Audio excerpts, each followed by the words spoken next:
Hi there, this is Dazzlerian. I'm back with part 4 of my walkthrough of Crown of the Sunken King. Today we're going to hit an entirely optional area. We'll go to the Priestess's Chamber bonfire and from there to the Cave of the Dead, where we'll deal with a lot of really annoying petrified statues and a very tricky 3 NPC boss fight. More on that in a second. Right now I just want to show off a few of the more interesting pieces of loot we've gotten. She's holding the Dark Greatsword, which I think looks very cool, and wearing the Sanctum Knight armor. The Dark Greatsword is an interesting sword. It's very light, 6 pounds for a greatsword.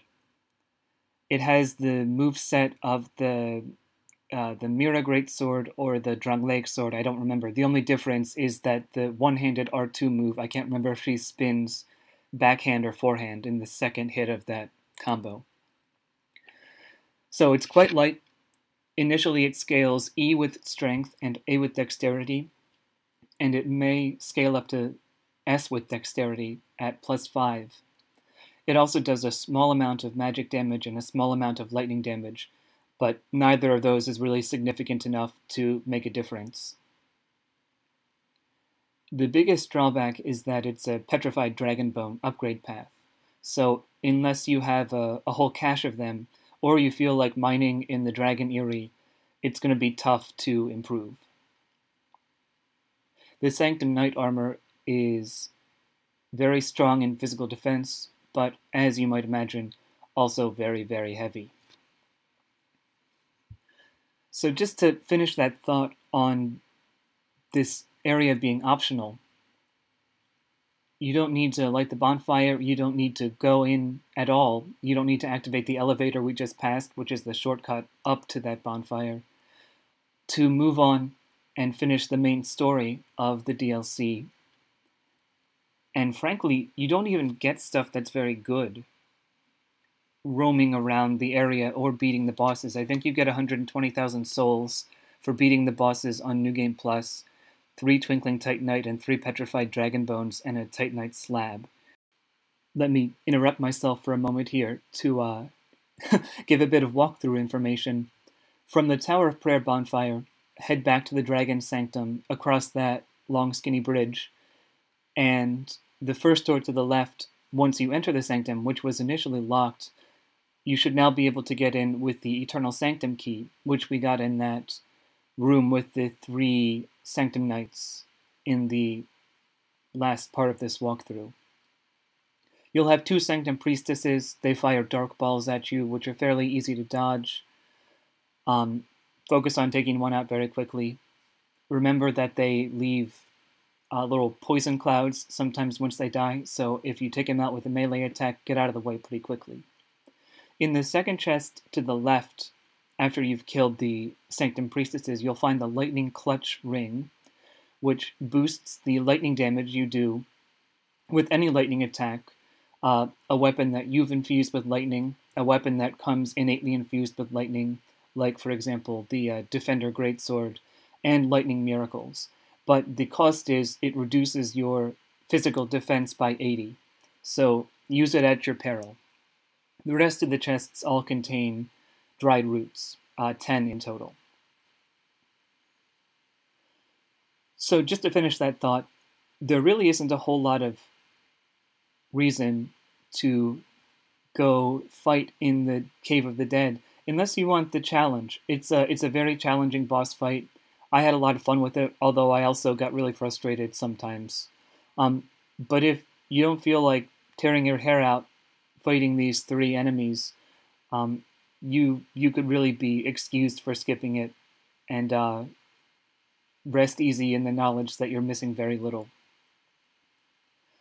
Once you climb up the 2 sets of ladders from the Sanctum Priestess room, you'll get attacked by 3 of the pustule bugs that are hanging on the roof. If you go out the open door, you'll cross a skinny bridge that's a few stories above the skinny bridge you came in on, and trigger an NPC invader on the far side of the bridge. He attacks with a lance and has a shield. One way to fight him is to keep him on the bridge so he can't flank you and just try to hit him with projectiles to stagger him. He can't really dodge any way but forward or backwards. If you're using this method, make sure to stay out of the reach of his pike, because he can do you some pretty serious damage pretty quickly. You can also retreat to the plus-shaped room you started in with the pustule bugs, or move forward to the bonfire area, which is just on the other side of this bridge.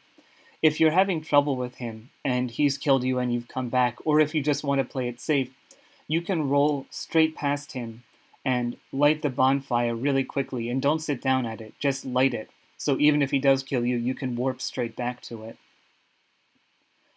Before you go and light the bonfire, there's one last thing to do. Climb up the ladder back in the plus-shaped room, and you'll find an iron chest in which you can get the Sanctum Shield, which is a really cool little shield. It's the smallest size shield.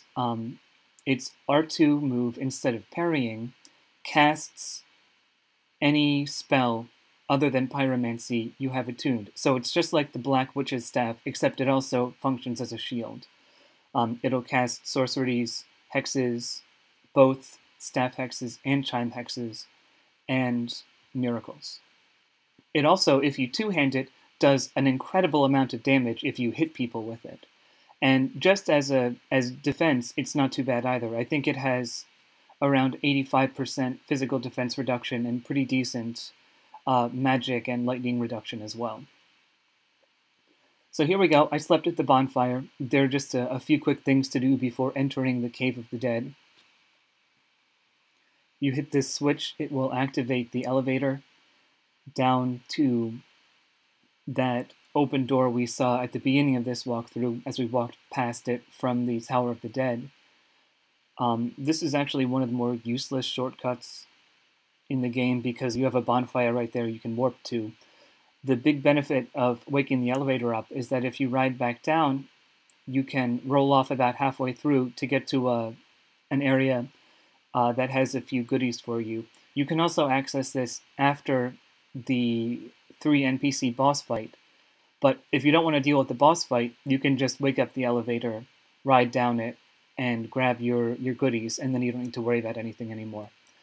So there's 5 torches on the window overlooking the Shulva, and then if you go around the outside of the tower, you'll find a chest which contains the Hex Dark Greatsword. This is just the dark version of the Sorcery Soul Greatsword. It does a lot of damage, it's pretty slow to cast, it has the same large sword, so you can do you can hit enemies within a fair range. It's fun to use. It's best to use if you're in an area with a lot of enemies that don't have a whole lot of health, and you're not likely to get staggered. You have to fall down out of that window where you got the torches to get back to the bonfire, so I just warped back. I just want to give a quick look at what I'm going to equip to go through this area. I've got 2 Falchions and the Black Witch's Staff, which is what I rely on for quite a bit of things, and I'm going to be primarily casting in this fight. I've tried to equip as much heavy physical armor as I could get because I'm going to be seeing mostly physical attacks. The Royal Soldier's Ring keeps me below 50%, and because I'm mostly being a caster, I'm going to take the Clear Bluestone, which speeds up my casts, and the Southern Ritual Band, which gives me more attunement slots. If you're going to cast, bring along Amber Herbs, bring along a lot of things that, a lot of life gems, sorry, and consider bringing along Repair Powder as well. So I'm going for the fewer casts but heavier damage spells. There are all the Crystal Soul Spears that I've gotten by killing Freya over and over again. I'm going to equip Great Resonant Soul, which is a lot of fun. I'm also going to play around with Focus Souls, which turns out to be absolutely useless in this fight. I've never actually used Focus Souls successfully anywhere. From what I've read online, its use is that it sends out a lot of little soul laser beams at once, so use it if you're in a crowd. One-on-one in PvP or PvE, it doesn't do you a lot of good at all. So once you drop down into Cave of the Dead, you'll have 2 NPC summons. I grab both of them. Atlas casts Light, which is a nice little bonus. Andre uses a Lightning Shotel, and he has a ton of HP. So if for no other reason, these 2 are useful in that they distract your enemies, and if you can keep them alive until you get to the final boss fight, they might give you the time you need to get the jump on those NPC bosses. So in this first room, you'll have 3 Sanctum Soldiers, 2 Mace Wielders, and a Lance and Shield user. And you'll also see your first of the poison statues. They're those statues that look kind of like the ones you saw in the Black Gulch and the Gutter that were green and covered in moss and shot poison at you. These shoot Petrify at you, which is a lot harder to deal with. So hop down into this next area if you want. What I would suggest, if you're using any sort of ranged weapon, a melee weapon, a bow, or spells of any kind, stand at one of the holes in the floor and try to snipe as many of these enemies as you can, because when you land on this level, it's just bedlam. There are 3 or 4 soldiers attacking you right away, and as I'm sure you can see, there are Petrify statues absolutely everywhere. And if they hit you with their little Petrify juice, it does stagger you for just a second, which can be deadly in such a scrum. There are also a few of those turtles moving around with the Petrify statues on their back. This is just really a nasty area. If you're having trouble with this, one of the things I would suggest doing is backing up, so only 1 or 2 of the Sanctum Soldiers can get at you at once, just to reduce the amount of enemies you have to deal with at any one time. Atlas and Andre are useful here for the same reasons they'll be useful in the boss fight. You can let a lot of the enemies pay attention to them. Once you kill the Sanctum Soldiers in the immediate area where you drop down, you'll find a few more along the outside edges of the room. Once you kill the Sanctum Soldiers, it's your choice whether to move on or clear out the room. If you want to move on, look for 2 paths that are going in the exact same direction and take the left of the 2. It'll be along a more straight part of the outside wall. If you see a hole where you drop down with a torch to the left, you're in the right place.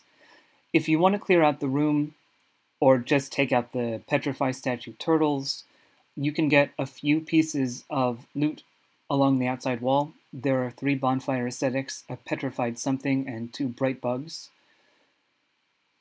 I don't bother personally. It's just the Petrify statues make that such an irritating place. And if you get petrified, unless you're wearing a ring of life protection or a ring of soul protection, you're toast.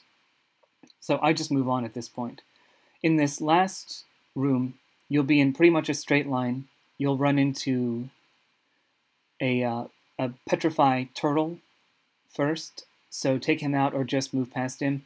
You'll have 1 Sanctum Soldier charge you up front, and then you'll get a giant worm hopping out at you from the left. This worm drops the Puzzling Stone Sword rarely, so if you missed it in the Dragon Sanctum, or you want to get 2, this is a decent place to try to get it, although you have to go through all that crap on the first 2 floors just to get here. So, decide for yourself whether you think that's worth it. There are 2 more Sanctum Soldiers on the other side of the giant worm, and then you're at the boss fog door. Another spell that I attuned was Great Heal, and I brought along my amber herbs so I could just keep using it, so that when I got to the boss room, I could get Atlas and Andre fully restored, just so they'll last a little bit longer in this boss fight. They really are useful distractions. So if you have the attunement for it, and you're willing to either carry the Black Witch's staff or a chime of some sort, Great Heal is an interesting option.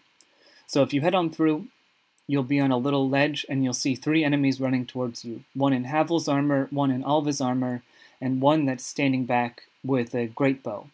So what I always do is go for the great bow guy first. I've read other walkthroughs that suggests not worrying about the great bow guy, but if you get hit with a great arrow, you're staggered for a second or two, and sometimes that's all it takes to let the Havel soldier whack you twice with his dragon tooth, or whatever the case may be. So I've run into two strategies for killing the great bow guy, and this is he's called Cerah. So actually it might be a great bow girl, I'm not sure. This is also assuming that you managed to get the Graverobber, which is the Alva armor character, and Varg, which is the Havel's armor character, distracted fighting your NPCs or your other human player summons. I found two ways that are useful in attacking Cerah. Both involve keeping her at a distance. When she gets up close, she draws an S-stick and pokes you with it a whole lot very quickly. And I found it hard to get backstabs on her and things like that. So I try to keep her at a distance because I have an easier time dodging the great arrows. The two methods I've found that work are spamming her with spells that are pretty quick to cast, like Great Resonant Soul, for example, that stagger her for a second. So you can get a whole lot of damage out as long as your stamina lasts, without giving her the chance to move around very much.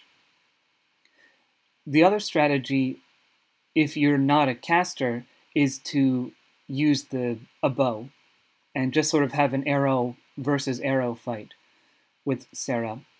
It takes a little longer, even if you're using the Dragon Rider bow, which is what I would use.